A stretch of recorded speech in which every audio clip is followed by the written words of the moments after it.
Welcome back to the PT Graduate Podcast. My guest today is Mr. Ross Bymolt, and coming to us all the way from East Auckland. Correct. The main streets of Howick. Howick, yep. I actually lived in Howick once upon a time. I don't know whether I told you that. I didn't know that. Yeah. So when I was fresh off the plane, lived in Manukau for a few weeks and then moved to Howick. Yeah, so a lovely part of the world. It is, yeah. It's where I grew up, and decided that when I came back from my travels and decided to set up a business, it just made sense to start a business where I knew people rather than go somewhere fresh. So, yeah, I grew up in this part of town. Nice. So let me do a little intro. So you are a genetic health coach. Correct. You are a winner of the Innovation Award 2017 for the time efficient program. And I know you can fill in a bit more detail and give us a bit more understanding of what that is, but you're obviously an awarded health professional, and you spend a lot of your time in that sort of epigenetic space with your clients. And this was a career change for you, like me. We did a bit of a change at some point in our lives and shifted into this health space. So I'll be really keen to get a bit of background, I guess, a bit of an understanding of what you did prior, and then how you got into it, why you got into it, and so on. Sure, yeah, no worries. I did well at school. Did well academically, and the school I went to, which is very academically focused, said you need to go and continue your study in an academic area. What are you going to do? The whole idea of exercise and fitness at the time, that was considered like, if you don't do well academically, if there's no hope for you, then maybe you did well at PT, then maybe you should go and look at something like that. But that was never entertained as a serious option for me. I got pushed into into further education.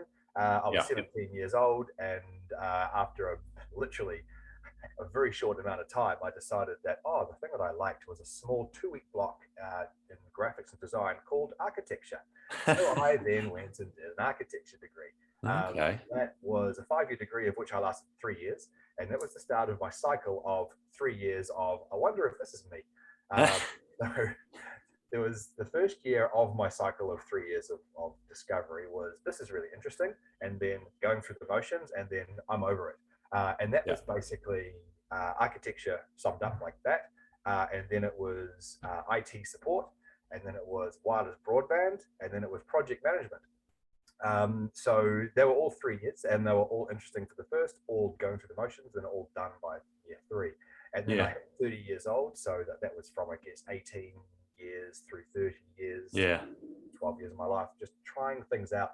And it wasn't until I hit 30 where I guess I developed a bit of a few concerns of, I'm not young anymore. I need to decide what my future is going to look like. But what is this future going to be? What is Ross? And what is something that is longer lasting than a 3-year cycle? And so I scratched my head about what that would be. And I was like, well, what's something that's always been there? And I thought back to what my very first job was. My very first job was actually as a badminton coach. I was a high performance badminton player. And while my friends were all earning like $5 an hour, working, washing dishes and fantastic jobs like that, I was actually earning $16 an hour as a grade 1 certified badminton coach. And I loved it. And I thought to myself, I wonder if I could get back into some kind of coaching career. And after a bit of research, I decided that, yes, I could do something like that, because health and fitness and looking after myself, being active, has always been there all the way through my life. So that was something I realized was a value of mine, and I enjoyed it, and I believed I was good at it. So that's what led me into researching how I could help people in a coaching capacity. And then I enrolled in a personal training course, and here I am 5 years later. So I've broken that 3-year cycle. Nice one. Well done. You found your thing. Found my thing, yeah. Definitely. Excellent. So go into a bit more detail, because there'll be people out there who haven't come across the epigenetic stuff that we're familiar with, and what sort of led you down that path, and how that's come out in terms of your business model. Yeah, sure. Well, I guess it was probably refining my business model after years of being a personal trainer and as you all know, you're a judge. When I did the awards for 2017, I entered two. Ah, It was a good friend of mine, Kate in Christchurch, who yeah, was previous Personal Trainer of the Year winner. yes. And she said to me, I said to her, I'm thinking of entering. What should I do? What are some good tips? And she said, look, the best tip I can give you is if you're going to enter one category, enter more.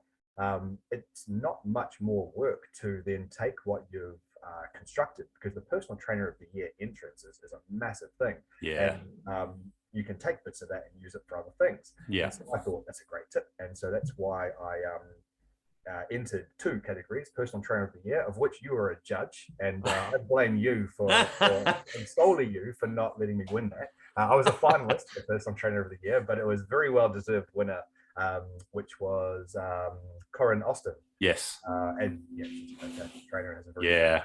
she deserved it. Yeah. That's Yeah. our greats here. So I was a finalist for Personal Trainer, but I won the innovation, and that was actually all the effort for my entrance went into Personal Trainer, and I took small bits of that and put that as the innovation bit. Okay. The amount of effort was nothing compared to Okay. I won the one I did small effort for, which is the innovation. But that was, I guess, refining my model down to the most sort of smallest essence, which was a time efficient model, which was the 12-minute system. And that, what I realized, was fantastic for certain people, but there were others that just got nothing from it. Right. It made me scratch my head going, look, this model was amazing enough to win a national award for. It's so good. How come everybody's not getting results? Am I a bad trainer? Are they lying to me? What is it about this model where some people get amazing results, some people get okay results, and some people literally go nowhere? Yeah. And it wasn't until I attended, because every year I do ongoing education. I attend FitX as a registered reps trainer. You can DVDs each year, and FitX is the one I go to. And you always get so many gold nuggets. And I was attending a lecture by Dr. Cam McDonald, his PH360, which is the platform we use, and he said something quite profound to me, which I felt like he was talking to me at the time. And he said, I got sick of taking people's money and guessing with their health.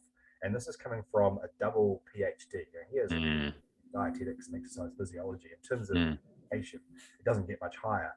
And he's right. We do guess with people's health. We take what the gold standard suggests, such as, HIIT style training is better than steady state, so we'll give you a HIIT.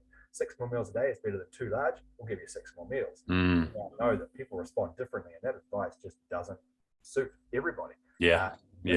It can now determine, we can create a profile and a blueprint for somebody right at the very start, looking at so much more than just those two components of exercise and nutrition, and give them a plan which contains 6 very specific areas of health at a level that's never been done before.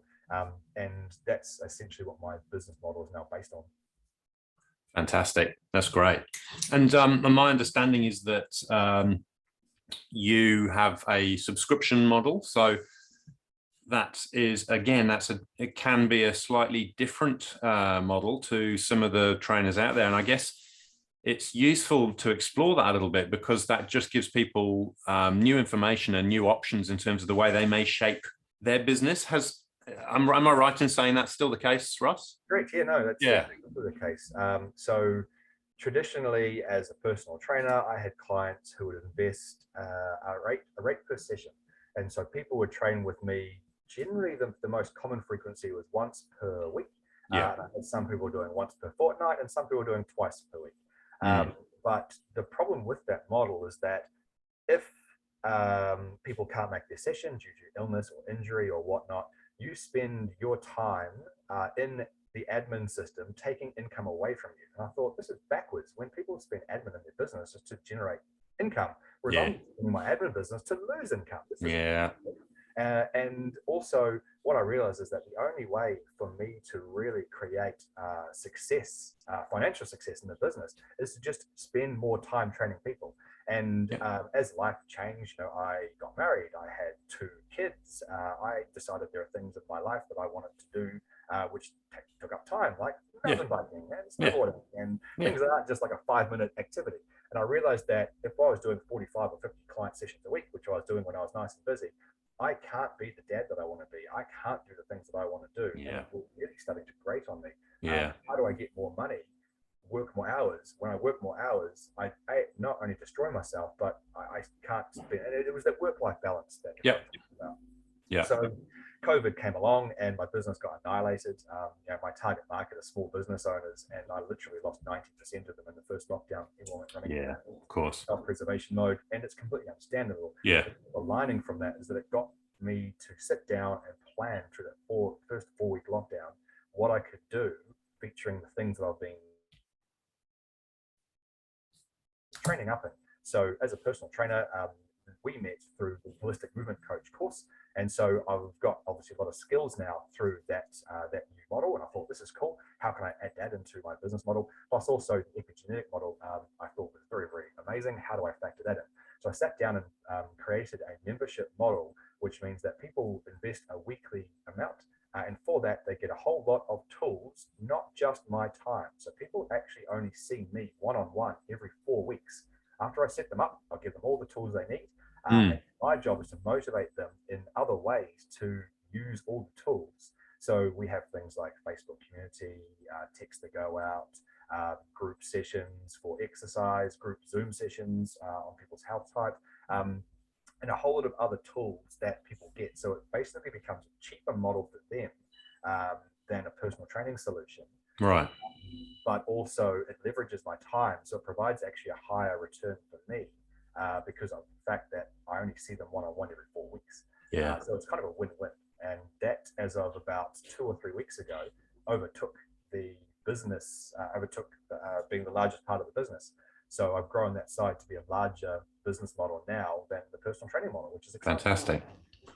That's a huge testament to your determination and I guess stickability at a time when, we're all being challenged by COVID and potentially businesses were on the line, and it would have been very easy to have just gone, it doesn't work. This way of doing it is defunct.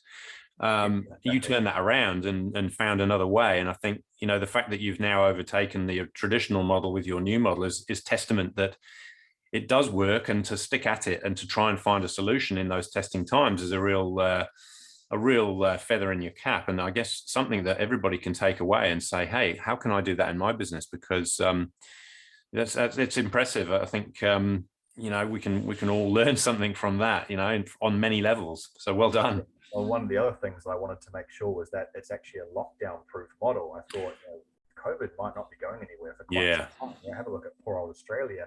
They were tracking along nicely like us, and all of a sudden things are going absolutely dire straits over there. Yeah. And we don't know if we're in New Zealand safe out of the woods. So no, I can now do is say, look, there's a whole lot of components to this, which can keep going regardless of the fact that you can't see me face to face. If we go into a lockdown of a week or longer, if it's less than a week, hey, no problems, we can work around that. If it's a week or longer, I'm going to bring the studio to you. The only thing that people can't use as part of the membership, they also get access to my studio as their own private gym. Yeah.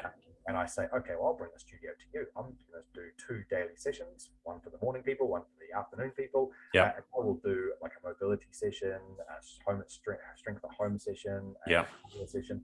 And then for that, we don't any changes to your membership. The memberships continue. So brilliant. Rather than last lockdowns of last year, jumping into lockdown and just removing all my income, this time for the coaching members, there is no membership change whatsoever. So I get income coming through regardless. Which is a very, very important thing. Yeah. So you do those sessions morning and evening, they're online? They will be done online. Yep. Yeah. So using good old Zoom like we are doing right now. Yeah. Part of the coaching membership is that they get access to a resource center, which includes Zoom sessions. So if people are familiar with the PH360 model, at a high level, you get categorized into one of 6 health types. Yeah. So I will do every 4 weeks a Zoom call for one of those 6 health types. We'll go through in priority, and we'll talk through some action points specific to the people on the call, and I'll record that and save it in the resource center for that health type. And that means that people can access that whenever they want. Brilliant. I can also record the Zoom sessions that I do for exercise and have a good library of those people start doing at home too. So it's amazing what you can do if you just have a bit of a think about using technology more in your business. Absolutely, absolutely. It's there to be used. So let's maximize it. I like the fact that you've adapted the model not only to be a better work-life balance, but also to be COVID proof, like you say. And I guess that would be. Do you see that being an ongoing model, regardless? Let's say COVID is dealt with, and we're kind of happily out of the woods. Would that be an ongoing thing for you, or do you think it might change again? No, I think I spent a lot of time thinking about how I could make this work. So there's actually two types of membership. There's the premium and there's the online only. So I've actually got a person that I coach down in Wellington, believe it or not. And the online only allows me to do that with using just the other tools apart from face-to-face. So we do a Zoom session as our coaching session every 4 weeks. And she still has access to the groups in terms of the resource center, attending group Zoom calls. The only thing she can't do is come to the studio and see me face to face. But when we're doing a coaching model rather than just a personal training model, we can get a lot of wins, especially when we dive into what PHQ-60 can do for people, apart from just exercise. And so that allows me to have a wider geographical area of coverage, which I think is powerful. But the premium one, I've got this big studio full of cool, amazing gear. And as a personal trainer, people come and they're wowed by it all. But I'm thinking to myself, this place is so underutilized, which is why if I could turn it into a gym model at the same time, as long as the personal training clients know that as the membership grows, they're not going to be the only ones in there using this. Which they're fine with. And, of course, my plan is to move to a new facility once I get too busy for the current studio. And I love the fact that now that it's a membership based, I did struggle growing the business. At one point, I had a team of trainers contracted working for me. But what I found is that the model is my model, and I need to clone myself in order to get trainers to do well in my model. And nobody did well enough in my model to really be successful.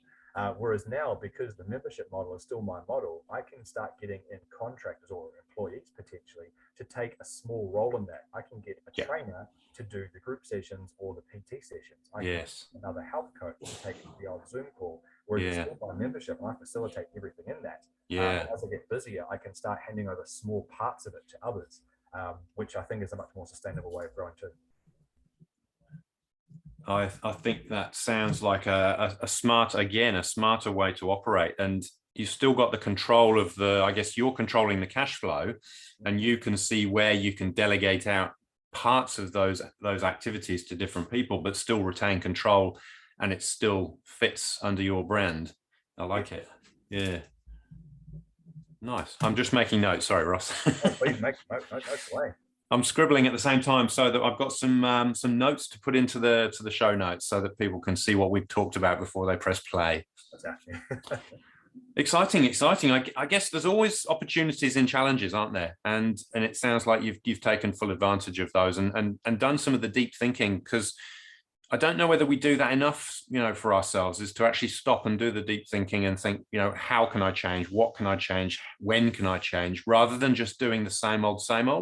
Correct. I've come across a lot of people who are stuck in that groove. So much of the grooves become so deep, they actually can't climb out of it.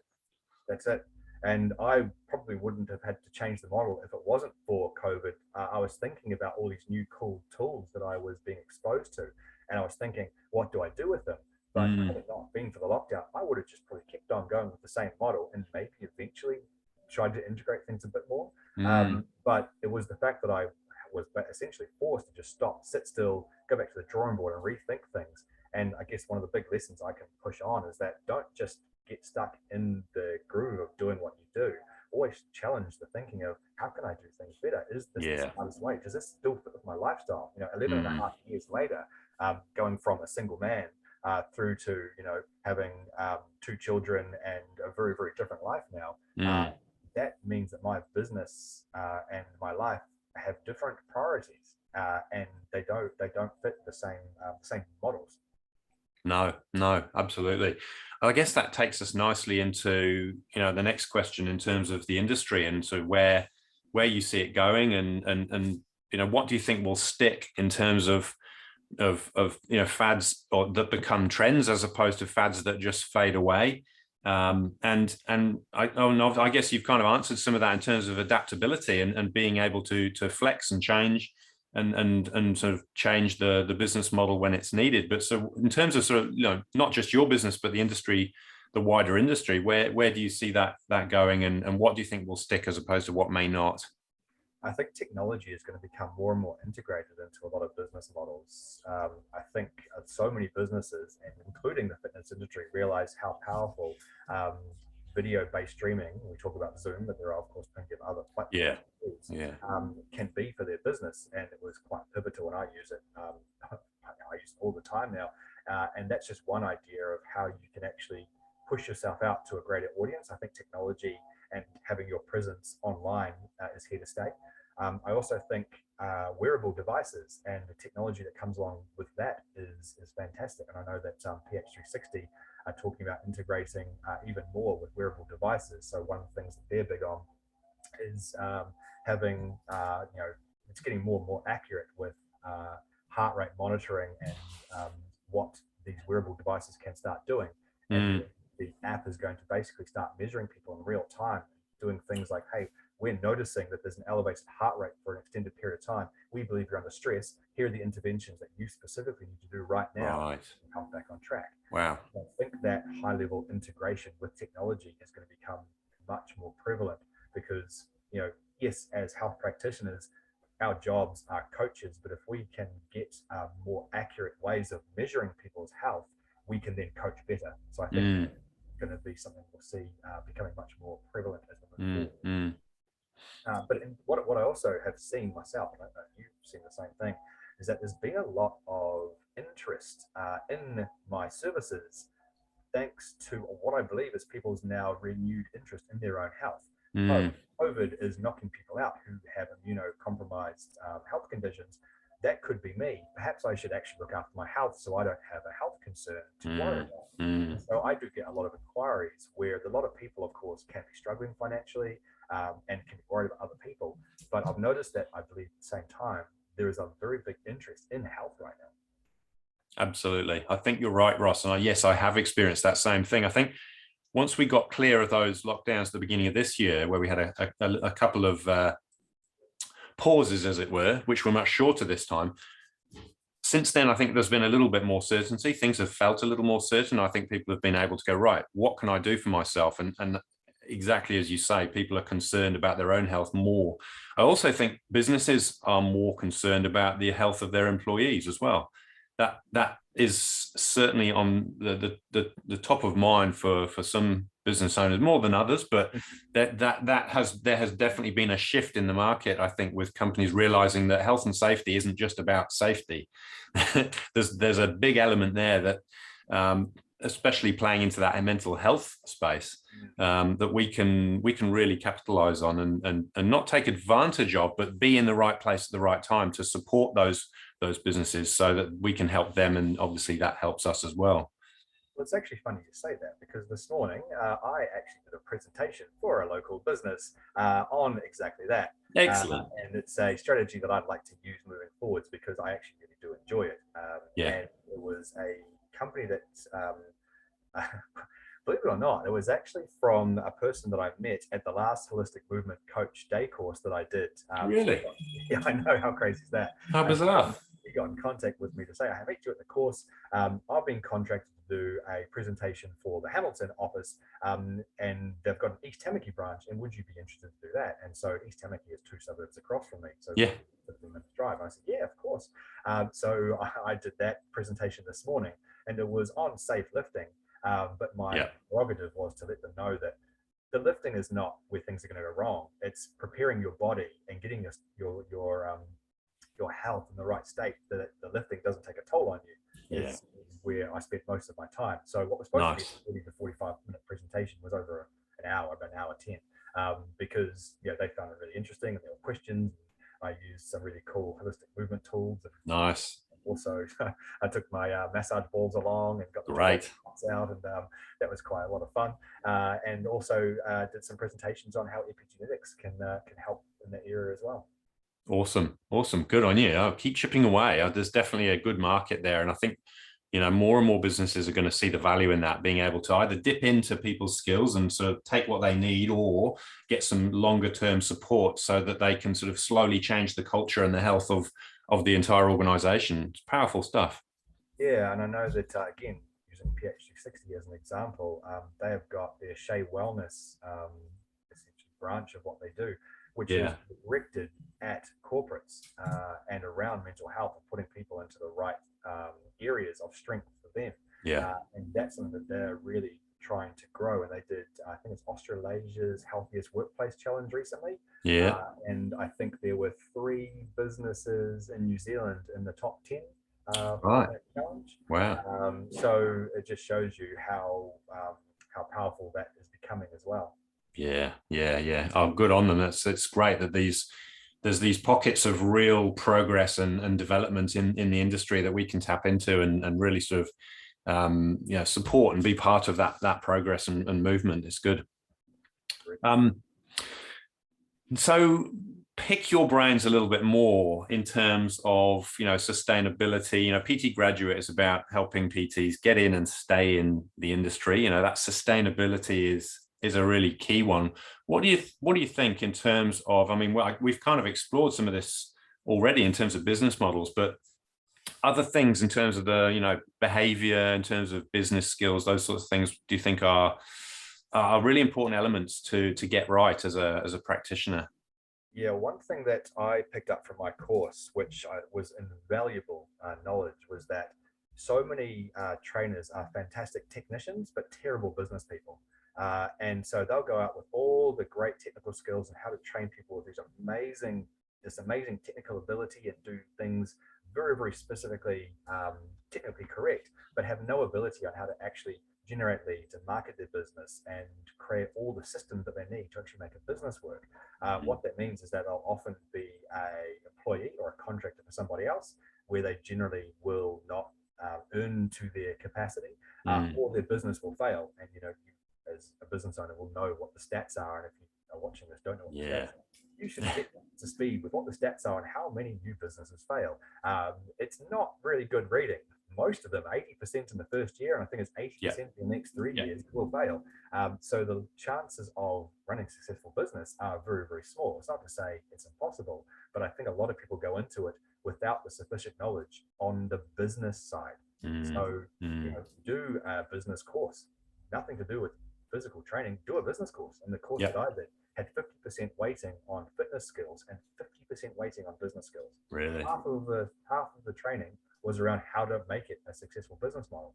And I don't think it's by chance that I'm sitting here today, 11 and a half years later, with a business that works. Yeah, absolutely. I think you're completely right there. Those business skills are things we can probably take for granted as we step into the industry and go, I love the reason that I'm here, but actually to support that, I need a whole bunch of other skills that I may not necessarily have brought with me. That needs to be incorporated into the learning. And it's just that they are skills. They are. It's not like someone is born a natural entrepreneur. You can teach these skills, but you need to be able to realize that that is something that you're going to naturally lack in, and also have the ability to outsource when you don't have the necessary skills. I've wasted so much time trying to do stuff myself where I was not the expert. And there are experts out there that will cost you some investment that will save you so much time and stress and do a much better job than you ever could. Such as graphic designers. Don't do your own logo, people. Don't do your own logo. So true. Somebody else. So true. Yeah. My other bugbear is email addresses. Right. Yeah. Don't have a Gmail. Don't have a Hotmail. Oh, big muscles. Big muscles at Gmail, or it's not that difficult to just get your domain name hosted. No, it's not. It's a very simple thing to do. And it's so much more professional. If you want to be seen as a fitness professional rather than a trainer, then it doesn't take that much effort to stand out from the crowd, to do things that professionals will do. And that, such as having a domain name and having your name at your domain, is a very, very simple thing to do. It is. I also, one of the other learnings I guess I should pass on is know what your worth is and don't compromise that value. People always try and take advantage of, have you got a sale on? Can you do me a special rate? What's a special deal? And it's so easy for people to go, oh yeah, look, okay, I'll do you a sweet cashy rate of something, and all of a sudden, before you know it, you're going, hold on, what's my income level like? I'm doing all Yeah. these cashy deals for these people, not charging what I'm worth, and now who's the one that suffers? Me and my bank account. Yeah. Know what your worth is and stick to it, Yeah. and people will respect you more for Mm, knowing what your rate is. mm, And don't be someone that discounts and tries to go for the bottom of the pile. You know, the bottom of the pile is a crowded place. You yeah. know, you look at your Jets and your Snaps and all these cheap gym models. You know, it's a crowded environment. But why can some gyms like I think Next Gen and Les Mills, they don't charge your $10 to $12 a week. Yeah. They have huge numbers through. What Mm, value can you add to justify a higher rate? mm, mm. That's awesome, Ross. That's fantastic. And that's the sort of stuff I'm loving to listen to and wanting in this podcast is those pieces of wisdom, those gems. And you know, they're something that people may actually grapple with and you know, feel uncomfortable and not necessarily know where they're at and whether the rate is too much or too little. And I know I've been through all of that stuff myself, but I guess the question is, know your worth. How does somebody get to a point where they feel comfortable charging a reasonable amount rather than what the market sort of says? Oh, that's easy. One word: experience. You've Right. got to train more and more people. Yeah. So, interesting story from my side. Yeah. When I came out, I came from a very highly paid salary and after number of years of building skills, I was still in the IT area, so it was Yeah. project management in IT capacity, doing fiber optic work. But I'd done ISP, help desk, and wireless broadband, and so I'd been in that space for a number of years, and Yeah. I'd obviously got myself up to a project manager level and Yeah. had a project manager income. I threw that all away, studied full time, and launched a business with going, I have no experience here. And I'm going to be coming out of this and charging a much higher per hourly rate than I got when I was a project manager after all those years. I feel like a fraud. This doesn't feel Yeah. right. Yeah. And so what I did is that I had a rate which was about average. It wasn't high or low, it was average. Yeah. But I still didn't feel comfortable that I was worth it. So I went and bought a whole lot of branded towels and branded drink bottles and basically said to people, hey, look, it's not just me you're getting these amazing things too. Look at this cool towel, look at this cool drink bottle. You're getting a Yep. package of things Yep. because I wasn't confident. And the only Okay. way that I got over that was just experience, training more Mm, people, mm. knowing that I was good, knowing I got results from people and going, I'm worth this. And so now Yeah. people don't get towels or drink bottles or Yeah. hand wraps. Yeah. They Yeah. get me and they get my knowledge. And Yeah. the only thing that's going to give you that knowledge is just train more people. Mm, mm, mm. I like it. I guess the other component to that is education, right? It's not Ross. Like you put in, you know, I know you put in a lot of time and effort. So that experience, yes, it's time on the job with clients, but you're backing that up with investment in yourself as well, aren't you? Yeah. So, I mean, a lot of people, I think, have the same mentality as school. Finish school, education stops. Yeah. Finish my PT education, education stops. Mm, That's why I'm a big believer in reps. If you don't know who reps is, you should. They're the Register of Exercise Professionals. They are yeah. unfortunately, voluntary body, not mandatory, which I would like Yes. to be. Yeah.